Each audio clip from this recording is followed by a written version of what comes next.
안녕하세요. 세상돌아보기입니다. 오늘은 국방논평 시간이고요. 한 몇 달 전인가요? 우리가 가지고 있는 그 F-15K 59대를 가지고 있죠. 그걸 이제 보잉사와 업그레이드 하는 거, 성능 개량하는 거 협의를 했는데 그 가격대가 자그마치 4조에서 5조 원이 나왔다고 그래가지고 한번 조금 이슈가 됐던 적이 있었어요. 근데 뭐 가만히 보면은 그 이슈뿐만이 아니라 보잉과 우리 국방부 사이에는 여러 가지 현안들이 있습니다. 제가 보기에는 전체적인 분위기가 비슷해요. 그래서 오늘은 거기에 대해서 한번 이야기를 해볼까 합니다. 자, F-15K 성능 개량부터 이야기를 해볼까요? 아마 이 사건은 금년 초에 일본에서 자기들이 가지고 있는 그 F-15J형이라고 했습니다. 우리 것보다 훨씬 이제 먼저 이전형이죠. 주로 이제 F-15CD, 우리 거는 굳이 따지자면 F-15E의 최신형이고, 그래서 뭐 대지 공격 능력 이런 게 제한적인 건데 그걸 개량하겠다. 그래서 보잉사와 협의를 하다가 가격을 너무 세게 부르는 바람에 엎어졌다. 그래서 그때 불렀던 가격이 대당 500억 원 정도였다. 이제 이런 소문이 흘러 들어왔죠, 저희 쪽으로. 그래서 우리나라에서도 같은 일을 진행하고 있는 것을 알고 있었기 때문에 그 추가로 파악에 들어갔던 것 같아요, 당시에. 그래서 이게 조선일보의 4월 20일 금년 보도인데, 여기 보면은 보잉에서 4조 600억 원을 불렀다는 겁니다. 그래서 대당 거의 700억 원 꼴이었다. 그래서 여기 보면 이제 정통한 소식통들에 따르면 현재까지 추정되는 개량 비용은 4조 600억 원이라고 한다. 이것도 보면 제작사 등과의 비공식 협상을 통해서 나온 이야기다. 즉, 이 말은 처음 불렀을 때는 이제 한 소문처럼 5조 원 정도 불렀다는 겁니다. 그래서 기사화되고 협상을 통해서 내려간 가격이 4조 600억 원이라는 거죠. 4조 600억 원이면 대당 이제 한 700억 꼴이다. 이렇게 도입가가 1260억 원이다. 요즘에 대해서는 조금 이따 다시 추가로 말씀을 드릴게요. 자, 그럼 F-15K 보잉에서 제작한 거죠. 우리가 2005년부터 배치하기 시작했으니까 아직은 새 비행기입니다. 15년 정도밖에 안 됐으니까. 이걸 우리는 한 2050년대 이상까지 쓰려고 하는 것이죠. 예. 원래 61대가 도입됐는데 2대를 손실로 잃어서 현재 59대를 보유하고 있고, 우리 측에서는 전체 아마 성능 개량 비용을 2조 원 정도로 예상했던 것 같아요. 대당 한 340억 정도인데 이게 지금 700억에서 900억까지 올라갔던 거죠. 예. 자, F-15K를 보면은 1차 도입이 40대 했을 때 기체 가격이 791억 원입니다. 이 기체 가격이라는 것은 선생님 도입할 때 가격에 보면은 뭐 훈련 설비, 뭐 정비에 관련된 설비, 기타 등등 예비 부품 이렇게 해서 1000억이 넘는데 기체 가격 자체만 따지면 791억 원이었습니다. 평균 가격이 40대. 부대 설비를 다 빼고. 2차 도입할 때는 21대를 도입했는데 그때는 기체 가격이 평균 920억 원. 그래서 평균 도입 기체 가격이 835억 원입니다.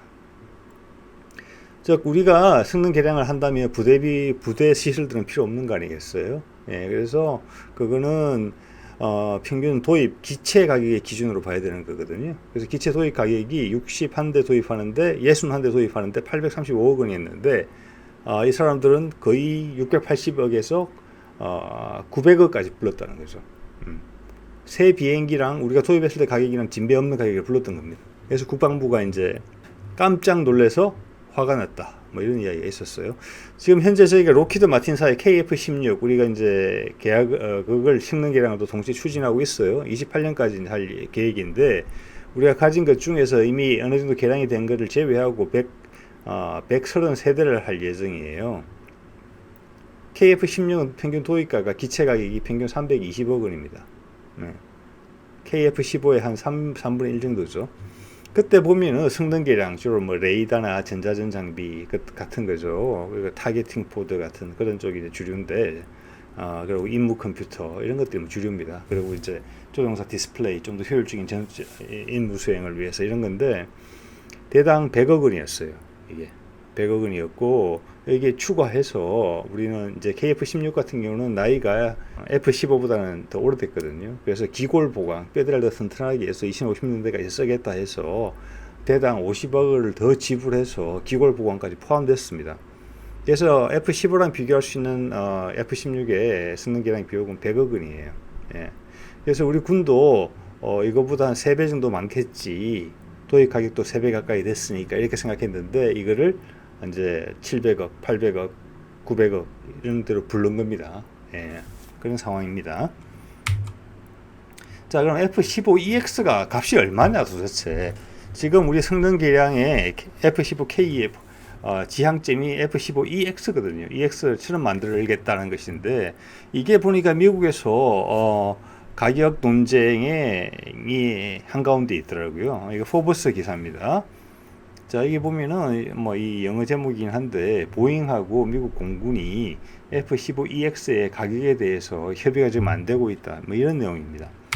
그리고 이 기사 내용을 보면은 이런 내용이 나와요. 우리한테 참고가 되는 내용인데 순수 기체 가격이 8천만 불이 안 되게 하겠다라는 게 보잉의 지금 주장이에요. 예, 8천만 불이면 934억 원이거든요. 우리가 도입한 순수 기체 가격이 830억 정도라고 말씀드렸잖아요. 그 사이에 한 15년 됐는데 그 사이에 한 100억 정도 오른 겁니다. 예, 10 몇 퍼센트 오른 거죠, 가격이. 예. 자, 그리고 이걸 미 공군이 지금 가지고 있는 F-15CD형이죠. 일본이 업그레이드 하려고 했던 그것을 대체하는 개념이에요. 예. 그래서 F-22도 이제 은퇴할 거잖아요. 그래서 최소 144대에서 200대 정도만 구매할 예정이에요. 미 공군이. 예. 그것도 가격을 딱 정해놓고 흥정 중인 거죠, 지금. 보잉하고 미 공군하고. 그래서 이게 수량이 그렇게 많지 않아요. 그래서 제가 봤을 때 보잉은 이 판매 대수를 최대한 끌어올리고 싶어 하는 것 같아요. 그래서 다른 나라의 추가 수출도 노리는 것 같고. 그래서 그런 소문도 나왔죠. 우리한테 업그레이드 비용을 많이 불러서 차라리 우리로 하여금 그냥 F-15EX를 새로 사는 게 낫겠다. 그렇게 마음을 먹게 하려고 하는 시도였다. 물론 당연히 부인했겠죠. 예, 그런 소문에 대해서는. 자, 그러면 보잉이 왜 이렇게 목을 매느냐? 아시다시피 보잉 737 맥스라는 기종이 맥스 8이죠. 예. 두 번의 추락을 해가지고 약 350명 가량이 사망을 했죠. 2018년 10월달 라이언에어 인도네시아, 2019년 3월 10일 이디오피아 항공, 예, 각각 떨어졌습니다. 그래서 운항이 중단이 됐죠. 2년 정도. 그래서 작년 말에 겨우 재운항이 허가됐어요. 예. 자, 이 보잉 주가를 한번 보실게요. 점선으로 표시한 게 3월 20일의 주가입니다. 95달러였어요. 예. 몇 개월 전에 최대치가 440달러까지 갔었으니까 49 36, 59 45 거의 5분의 1로 급전치가 했거든요. 현재도 뭐 한 200불대 정도에서 왔다 갔다 하고 있는 것 같아요. 자, 뭐 보잉 많은 비행기가 주문했던 비행기가 취소됐죠. 그래서 뭐 최소 10조 이상의 피해가 손해가 났을 거라고 지금 분석이 돼요. 그리고 지금 아직도 많은 소송이 진행 중이고, 그리고 CEO는 결국 물러났죠. 예. 자, 아주 안 좋은 이런 상황이었기 때문에 보잉은 다른 분야에서 뭐 군소 분야겠죠. 그 손실을 만회해야 될 큰 위기감을 가지고 있었을 겁니다. 네, 어떻게 보면 당연하죠, 기업으로서.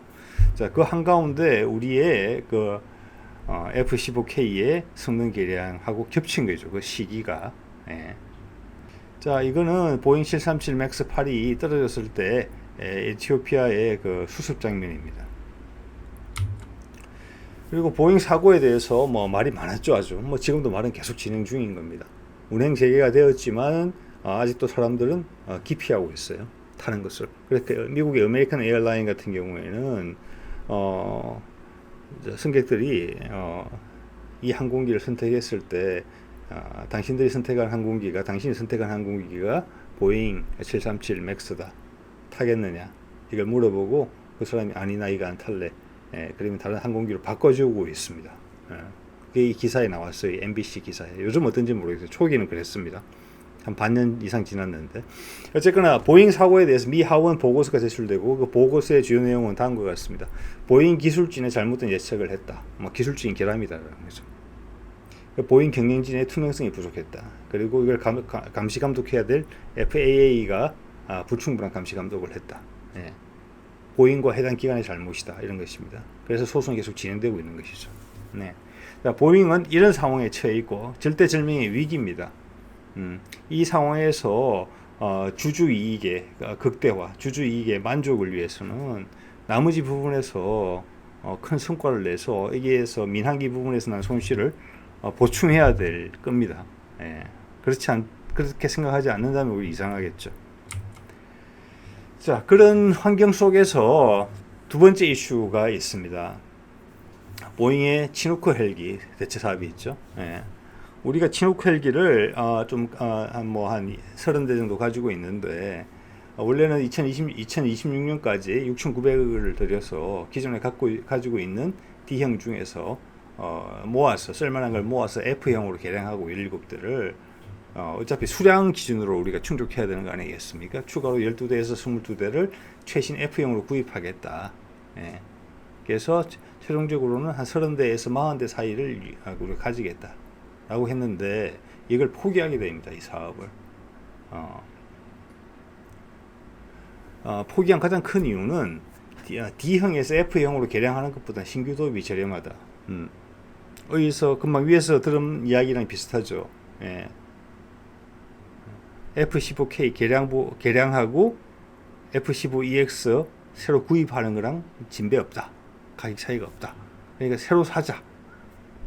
여기서 치누크 헬기도 보잉 겁니다. 같은 결론이 난 거예요.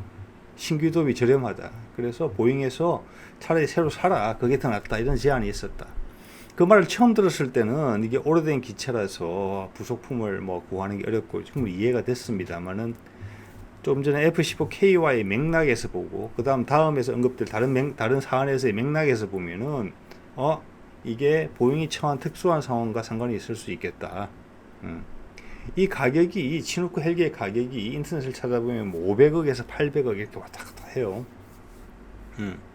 사양에 따라 좀 다르긴 하겠습니다만 군수품이라는 게 다 그렇죠. 자, 2009년 영국하고 호주가 구매한 가격이 대당 800억 원이에요. 예, 그죠? 우리는 17대를 최신 F형으로 개량하고 추가로 10대 이상의 20대까지 구입한다? 10대 구입하는데 800억이면 그것만 해도 8천억이에요. 예, 20대 구입하면 1조 6천억이고요. 추가로 F형으로 개량 비용 또 내야 되죠. 전혀 가격대가 안 맞습니다. 예. 그래서 우리 군이 처음에 예상했던 신규 도입 가격이 뭔지 모르겠어요. 예.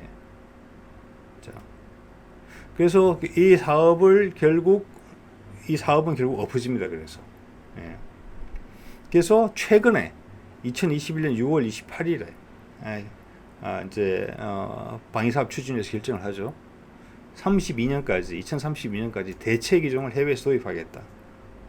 그리고 예산 1조 3천억을 배정합니다. 물론 그거는 또 부딪히면 달라질 수 있겠지만은 추정하는 예산이 1조 3천억이라는 뜻입니다. 예. 이렇게 따지면 자, 우리가 치누크를 가지고 있으면은 그 가격이 대당 가격이 어떻게든 우리 군에서 필요해서 가지고 있는 거잖아요. 그럼 우리가 유지해야 되는 대형 수송 헬기의 대수가 30대에서 40대라는 겁니다. 그 숫자는 지켜져야 되겠죠. 그럼 1조 3천억으로 그걸 대입을 해보면 새로 도입할 대형 수송 헬기는 대당 가격이 330억에서 450억은 내야 돼요. 예. 450억 원이라고 하더라도 치누크의 절반 가격밖에 안 되는 거거든요. 이 말은 우리 공군은 다른 기종을 치누크가 아닌 다른 기종을 고려하고 있다. 이렇게밖에 해석이 안 됩니다. 그것도 32년까지거든요. 그런데 치누크는 지금 가동률이 언론 보도를 따르면 40%밖에 안 된다. 오래돼서. 그래서 이게 시급하다라는 그런 품목이에요. 그런데 시간을 넉넉하게 잡았어요. 10년까지. 예. 그래서 이렇게 잡은 것은 제가 보기에는 순간의 어떤 전력의 어떤 공백보다도 제대로 된 뭔가를 우리가 도입하는 게 더 중요하다라는 전략적인 판단을 했다는 겁니다. 그래서 제가 보기에는 어떤 면허 생산 같은 거 새로 도입하는 기종이 무엇이든지 간에 그런 걸 생각하고 있지 않느냐. 그리고 가격대도 330억에서 450억대 수준인. 그러면 치누크는 아니겠죠. 새로운 치누크는. 그리고 치누크는 30년대 이상 가면은 더 이상 생산 안 될 가능성이 높습니다. 뒤에서 말씀드릴 미국의 새로운 차세대 헬기 프로그램 때문에 그런 것이죠. 그거는 아파치 헬기도 마찬가지입니다. 자, 그리고 관련해서 제가 이전에 다 올린 관련된 동영상이 있습니다. 끝에 링크를 걸어 놓도록 하겠습니다. 더 궁금하신 분들은 지금 오늘 동영상에서 이 부분에 대해서는 시간 관계상 이 정도에서 마치도록 하겠습니다. 이 부분은. 자, 그리고 몇 개월 전에 이거 아마 작년 정도에 처음 이야기가 나왔던 것 같은데, 보잉이 가진 AH-64E 아파치 헬기죠. 아파치 헬기 최신형. 우리가 이제 36들 이미 가지고 있죠. 그것을 한국의 카이에다가 한국 우주항공에다가 면허 생산을 하겠다. 이런 이야기가 막 떴어요. 그래서 유튜브에서 관련 기사가 여럿 났어요. 정황을 봤을 때 보잉이 아파치 헬기 면허 생산을 제한한 건 맞는 것 같아요. 작년에. 그래서 우리가 그걸 받았느냐 안 받았느냐, 그건 아직 언론에 정확하게 나온 바는 없습니다. 그런데 살펴보면 금년도 3월 31일에 우리 방위산업 추진위원회에서 대형 공격 헬기 2차 사업을 국외 입찰로 하겠다. 근데 우리가 아파치 헬기의 면허 생산을 받았으면은 우리에게 보면 큰 혜택이거든요. 우리가 직접 생산할 수 있고 공격 헬기 관련 기술을 우리가 배울 수 있는 기회이기 때문에, 특히 항공 무기 분야에서는 우리가 그런 식으로 기술 축제를 해왔지 않습니까? 그러면 그쪽에 우선권을 주고 그쪽으로 결정을 내려야 되는데 그렇지 않았거든요. 국외 입찰로 갔거든요. 그렇게 봤을 때는 면허 생산권은 우리가 받지 안 받은 게 아닌가, 그런 추정을 하게 됩니다. 자, 그래서 2020년부터 입찰이 시작될 예정인데 예산이 3.17조 원이 잡혔어요. 1차 사업 때 1.9조 원이었거든요. 그리고 그때는 정비, 그리고 훈련, 시뮬레이터, 기타 등등 추가 장비들이 들어왔어야 됐기 때문에 이번 2차 도입에서는 그게 많이 필요 없는 것이죠. 그래서 순수 기체 도입 가격은 한 2조 2배가량 오르지 않았나, 이렇게 추정이 돼요. 엄청 오른 거죠. 그때는 한 대 평균 500억 원대였는데 이거는 지금 800억 원대인데, 거기다가 기반 시설, 부수 시설 같은 걸 빼면 2배 정도 올랐다고 보는 게 맞을 것 같아요. 근데 롱보우 레이더가 탐지 거리가 8km에서 10몇 km, 한 50% 정도 증가한 것밖에 없거든요. 그래서 일부분들은 이 내용이 아파치가 이제 보잉이 제안했던 무인 헬기랑 공동 작전을 하는 그런 시스템을 우리가 새로 도입하는 아파치 헬기는 도입하나 보다, 이런 식으로 이제 말씀을 하시는 분들이 계신데, 제가 보기에 그건 아닌 것 같습니다. 왜냐면 그거는 미국에서 채택을 안 했어요. 보잉이 제안을 했을 따름이지. 그리고 미국이 차세대 기동 헬기를 개발하고 차세대 기동 헬기를 개발하면 바로 거의 동시에 그걸로 공격 헬기를 개발하게 됩니다. 그래서 아파치 헬기의 지금 생산 중단이 2026년으로 예정이 돼 있어요. 그래서 보잉 같은 경우는 아파치 생산 라인을 어떻게 해야 될지 고민을 하고 있는 중이에요. 그래서 미군도 2026년까지 생산 라인이 계속 돌아갈 수 있게 그렇게 못을 박은 거니까 2026년이라고 560대를 추가로 구매를 하고 기존에 있던 아파치 헬기들을 최신형 2형, 우리 거죠. 우리가 가지고 있는 거 2형으로 개량하는 정도 순에서 타입을 한 거예요. 거기서 무인기를 같이 활용하고 하는 그런 식의 아파치는 미군은 생각하고 있지 않고, 그거는 차세대 기동 헬기와 거기에 나온 파생형들에서 고민하고 있는 내용이거든요. 미군도 안 하는 걸 우리가 들컥할 수는 없는 거죠. 2026년에 생산이 끝나는데 그 다음 수급이나 개량은 어떻게 하고요. 우리가 코브라 헬기 AH-1 코브라 헬기 도입 그 추이를 봤을 때 전투 공격 헬기의 수명은 한 40년? 지금 낡아서 못 쓰겠다 그러잖아요. 88년 정도부터 도입한 것 같아요. 그럼 90년대, 30년, 32, 3년 된 거거든요. 자, 그 수명을 그 정도로 봐야 돼요.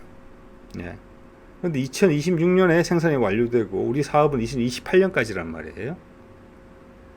그럼 완료된 후에 우리가 2차 사업을 하겠다는 거거든요. 이거 뭔가 안 맞죠. 마지막에 우리를 위해서 더 생산하더라도 생산량이 닫힌 상황에서 우리는 구매를 하는 셈이에요. 그건 아니라고 보거든요. 자, 국방부가 무슨 생각을 하고 있는지에 대해서는 제가 조금 제 생각을 풀어본 바가 있습니다. 그건 동영상 링크를 걸어 놓도록 하겠습니다.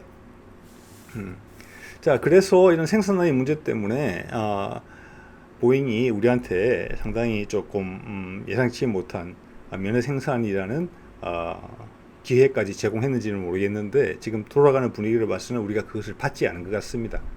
예, 그 호의를. 자, 그러면서 우리군 차세대 기동 헬기를 개발하겠다고 그랬죠. 우리가 개발하는 겁니다. 예, 작년 말에 그렇게 결정을 내려요. 예, 그래서 이 기동 헬기는 우리가 가지고 있는 UH-60 블랙호크가 수명이 다하면 그걸 대체하겠다라고 이야기를 했어요.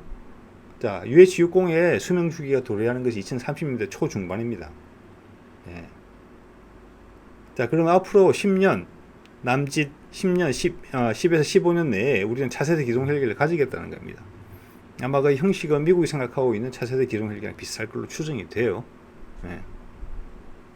그리고 상륙 공격 헬기도 외국 게 아니라 우리가 직접 개발하겠다고 결정을 했어요. 4월 26일 날. 자, 이 많은 관련된 결정들이 금년 초에, 봄에 다 이루어진 걸 보이시죠? 예, 뭔가 강한 메시지가 있습니다. 관통하는. 상륙 공격 헬기도 31년까지 개발하겠다. 수리온 기반으로. 예, 이겁니다. 자, 여기서 아파치 헬기 면허 생산에서 한 일정 부분이 날아가게 됩니다. 상륙 헬기 부분은 없는 거니까. 자, 미국 차세대 헬기 프로그램 밑에 보이시죠? 이거는 뭐 그 중에 한 경쟁 업체 중에 하나죠. 동축 반전 로터가 있고, 그 다음 뒤로는 이렇게 밀어주는 프로펠러가 있죠. 그래서 속도가 상당히 올라가는, 그리고 항속거리가 길어지는 이런 부분입니다. 예. 지금 그림 속에 보이는 것은 아마 UH-60을 대체할 수 있는 그런 헬기로 보여지고요. 우리가 생각하는 차세대 기동 헬기도 이 정도일 것 같아요. 그래서 수리용 같은 경우는 더 이상 생산을 안 하기로 한 거죠. 지금 마지막 발주된 걸 끝나고는. 예. 그리고 공격 헬기 개발하는데 정도까지 하고 더 이상 우리는 수리용을 생산 안 하고 다음 헬기 타입으로 넘어가겠다. 즉 우리 군에서도 지금 미국이 생각하고 있는 차세대 기동 헬기, 이게 앞으로의 헬리콥터의 방향이다, 이렇게 보고 있는 것 같아요. 네. 자, 미국 같은 경우는 말씀드린 것처럼 아파치를 2026년 생산 중단할 예정이고 48년까지는 운용할 예정입니다. 예. 그래서 개량을 하고 있는 거죠. 지금 보유하고 있는 거죠. 좀 더 최신형 2형으로. 예. 자, 2030년대 초 차세대 헬기가 나올 예정인데 기동 헬기 공격기가 제일 먼저 나올 것이고, 소형 헬기, 그리고 대형 수송 헬기, 초대형 수송 헬기가 이제 가지고 있어요. 같은 플랫폼으로. 플랫폼 숫자를 많이 줄이겠다는 겁니다. 그래서 가격을 다운시키겠다는 거죠. 예. 여기에 치누크 헬기도 포함되어 있습니다. 그래서 2026년은 아니겠지만 이것보다 계획상으로는 2030년대에는 치누크 헬기도 생산이 중단될 겁니다. 자, 그런 점은 우리가 기존의 치누크의 대체 헬기로 다시 치누크를 사겠다? 앞에 뭐 가격이나 여러 부분에서 그렇지 않다는 말씀을 드렸습니다만은 차세대 헬기 계획에 봐서도 우리 공군이 이거를 치누크를 선택한다면은 향후 20-30년간 더 운용할 텐데, 치누크를 그때 유지 운용에 상당한 어려움을 봉착하게 될 것을 모를 리가 없습니다. 네. 자, 오늘은 우리 보잉과 우리 국방부가 현안으로 다루고 있는 F-15K 성능 개량 협상 중이죠. 그다음 치누크 헬기 대체, 이 부분에서도 전체적인 맥락은 비슷했습니다. F-15K처럼 스포트라이트를 받지 못했지만 그 이슈가. 그리고 마지막으로는 아파치 헬기 도입. 아파치 헬기 도입 같은 경우는 생산이 26년에 중단된다. 그리고 미군도 48년까지 운용할 것이기 때문에 48년까지는 큰 무리는 없을 거라고 봐요. 운용 유지에 있어서. 예. 그러면 28년하고 30년 정도 도입이 된다고 보면 18년 정도까지 수명이 돼요. 그러면 우리 공격 헬기 30년 쓴다고 봤을 때 절반 정도의 운용 수명이 날아가는 겁니다. 그죠? 기대 수명이. 그러면 그게 가격에 반영이 돼야 돼요. 우리가 도입하는 가격에 36을 도입한다고 했기 때문에. 그런데 도입 가격은 오히려 많이 올라갔거든요. 거꾸로. 아까 말씀드린 것처럼. 그래서 여기도 국방부가 아파치 헬기가 아닌 다른 옵션에 대한 생각이 분명히 있다. 이런 말씀을 드리고, 이 많은 것들이 지금 보잉이 처한 그 어려운 상황과 상관이 있고, 보잉이 상당히 무리수를 두고 있다. 자, 오늘은 미국의 방산업체 보잉과 우리 국방부의 무기 체계 획득 사업과 어디 쟁점이 되는 세 가지 사안에 대해서 말씀을 드려봤어요. 오늘 여기까지 할게요.